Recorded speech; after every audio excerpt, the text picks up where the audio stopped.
ವಿದೇಶಗಳಲ್ಲಿ ಒಮಿಕ್ರಾನ್ ರೂಪಾಂತರಿ ಪತ್ತೆ ವಿಚಾರಕ್ಕೆ ಸಂಬಂಧಪಟ್ಟಂತೆ ರಾಜ್ಯ ಆರೋಗ್ಯ ಇಲಾಖೆಯಿಂದ ಮಾಹಿತಿಯನ್ನು ನೀಡಲಾಗಿದೆ.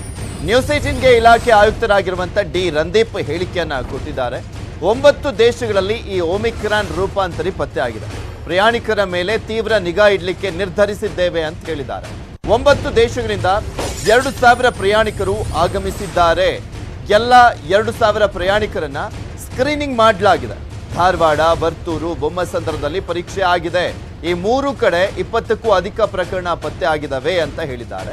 ಜೀನೋಮ್ ಸೀಕ್ವೆನ್ಸಿಂಗ್ಗೆ 113 ಸ್ಯಾಂಪಲ್ಸ್ ಅನ್ನ ಕಳಿಸಲಾಗಿದೆ ಅಂತ ಕೂಡ ಹೇಳಿದ್ದಾರೆ. ಆರೋಗ್ಯ ಇಲಾಖೆ ಆಯುಕ್ತರಾಗಿರುವಂತಹ ಡಿ ರಂದೀಪ್ ಅವರನ್ನ ನಮ್ಮ ಪ್ರತಿನಿಧಿ ಆಶಿಕ್ ಮಾತನಾಡಿಸಿದ್ದಾರೆ. ಏನ್ ಹೇಳಿದ್ದಾರೆ ಕೇಳೋಣ.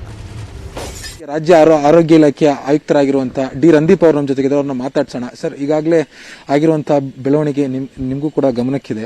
ಏನ್ ಸರ್ ಇದು ಒಮಿಕ್ರಾನ್, ಮತ್ತೆ ಹೆಂಗೆ ಇದರ ಪರಿಣಾಮ ಏನು ಅಂತ? ಇಲ್ಲ, ಇದು ಒಮಿಕ್ರಾನ್ ಅಂತ ಇರತಕ್ಕಂಥದ್ದು ಸೌತ್ ಆಫ್ರಿಕಾ ಮತ್ತೆ ಬೇರೆ ಬೇರೆ ರಾಜ್ಯಗಳಲ್ಲಿ ಪತ್ತೆ ಆಗಿರ್ತಕ್ಕಂಥ ಒಂದು ಹೊಸ ವೇರಿಯಂಟ್. ಇದನ್ನು ನಮ್ಮ ಟೆಕ್ನಿಕಲ್ ಅಡ್ವೈಸರಿ ಕಮಿಟಿ ಕೂಡ ನಿನ್ನೆ ಕೂತು ಸುದೀರ್ಘವಾಗಿ ಚರ್ಚೆ ಆದ್ಮೇಲೆ ಅವರು ಹೇಳ್ತಕ್ಕಂಥದ್ದು, ಮತ್ತೆ WHO ಎಂದು ಕೂಡ ಇದು ವೇರಿಯಂಟ್ ಆಫ್ ಕನ್ಸರ್ನ್ ಅಂತ ಇದಾಗಿದೆ, ಡೆಸಿಗ್ನೇಟ್ ಆಗಿದೆ. ಸೊ ಇದನ್ನ ಬಗ್ಗೆ ಸ್ಟಡೀಸ್ ಮಾಡ್ತಾ ಇದ್ದಾರೆ. ಎಷ್ಟು ವೇಗವಾಗಿ ಇದು ಹರಡುತ್ತೆ, ಡೆಲ್ಟಾಕ್ಕಿಂತನೂ ಇದು ಫಾಸ್ಟ್ ಇದೆಯಾ, ಯಾವ ಥರ ಇದು ಅಫೆಕ್ಟ್ ಆಗುತ್ತೆ, ವ್ಯಾಕ್ಸಿನ್ ಎಸ್ಕೇಪ್ ಆಗುತ್ತಾ ಇಲ್ವಾ, ಇದೆಲ್ಲ ನೋಡಲಿಕ್ಕೆ ಚರ್ಚೆಗಳಾಗ್ತಾ ಇದೆ, ಸ್ಟಡೀಸು ಆಗ್ತಾ ಇದೆ.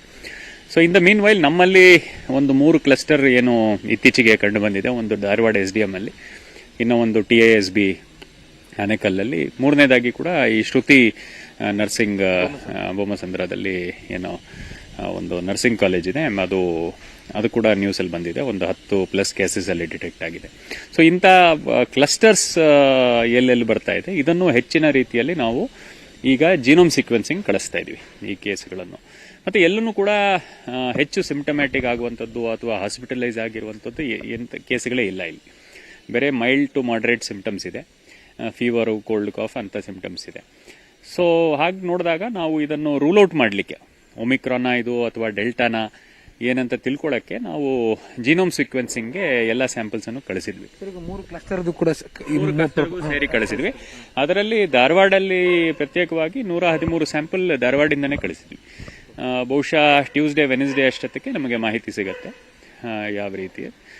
ತದನಂತರ ಅಗೇನ್ ಟೆಕ್ನಿಕಲ್ ಅಪ್ರೈಸಲ್ ಕಮಿಟಿ ಮುಂದೆ ಅದನ್ನು ಇಟ್ಟು ಯಾವ ರೀತಿ ಮುಂಜಾಗ್ರತಾ ಕ್ರಮಗಳು ತೆಗೆದುಕೊಳ್ಬೇಕು ಅದ್ರ ಬಗ್ಗೆ ಕ್ರಮ ತಗೋಬೇಕು. ಈಗ ಚರ್ಚೆ ಆಗ್ತಾ ಇರುವಂತದ್ದು ಫಸ್ಟ್ ವೇವ್ ಮತ್ತೆ ಸೆಕೆಂಡ್ ವೇವ್ ಎರಡನ್ನೂ ನಾವು ನೋಡಿದ್ದೀವಿ. ಸೊ ಫಸ್ಟ್ ವೇವ್ ಟೈಮ್ ಅಲ್ಲಿ ಇಂಟರ್ನ್ಯಾಷನಲ್ ಅರೈವಲ್ಸ್ ಅನ್ನ ಬ್ಲಾಕ್ ಮಾಡಬೇಕು ಅನ್ನುವಂತ ಒಂದು ವಾದ ಇತ್ತು. ಅದು ಮಾಡಿದಿದ್ರೆ ಸೆಕೆಂಡ್ ವೇವ್ ಅಷ್ಟು ದೊಡ್ಡ ಮಟ್ಟದಲ್ಲಿ ಹೊಡಿತಾ ಇರಲಿಲ್ಲ ಅಂತ.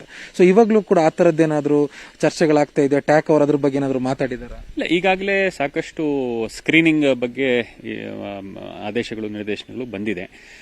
ಏರ್ಪೋರ್ಟ್ ಅಥಾರಿಟೀಸ್ ಜೊತೆ ಕೂಡ ನಾವು ಟೈಅಪ್ ಅಲ್ಲಿದ್ದೀವಿ. ಸುಮಾರು 2000ಕ್ಕಿಂತ ಹೆಚ್ಚು ಇಂಥ ಪ್ಯಾಸೆಂಜರ್ ಸ್ಕ್ರೀನ್ ಆಗಿದ್ದಾರೆ 9 ದೇಶಗಳಿಂದ. ಇದಕ್ಕಿಂತ ಹೆಚ್ಚು ಕ್ರಮಗಳು ಏನಾದರೂ ತೆಗೆದುಕೊಳ್ಬೇಕಂದ್ರೆ ಬಹುಶಃ ಸರ್ಕಾರದ ಮಟ್ಟದಲ್ಲಿ 1-2 ದಿನಗಳಲ್ಲಿ ನಿರ್ಣಯ ಆಗ್ಬೋದು. ಕೆಲವೊಂದು ಮಾತುಗಳು ಕೇಳಿ ಬರ್ತಾ ಇದೆ, ಈಗಲೇ ಒಂದು 7 ದಿನ ಕ್ವಾರಂಟೈನ್, ಪಾಸಿಟಿವ್ ಇರಲಿ ನೆಗೆಟಿವ್ ಇರಲಿ, ಕ್ವಾರಂಟೈನ್ ಮಾಡೋದು ಒಳ್ಳೇದಲ್ವಾ? ಪಾಲಿಸಿ ಡಿಸಿಷನ್ ನಾವು ತೆಗೆದುಕೊಳ್ಬೇಕಾಗತ್ತೆ. 1-2 ದಿನ ಅಬ್ಸರ್ವ್ ಮಾಡಿ we will take a decision. Thanks. ಇದಿಷ್ಟು ಏನು ಆರೋಗ್ಯ ಇಲಾಖೆ ಮುಖ್ಯ ಆಯುಕ್ತರಾಗಿರುವಂತಹ ಡಿ ರಂದೀಪ್ ಅವರ ಮಾತು.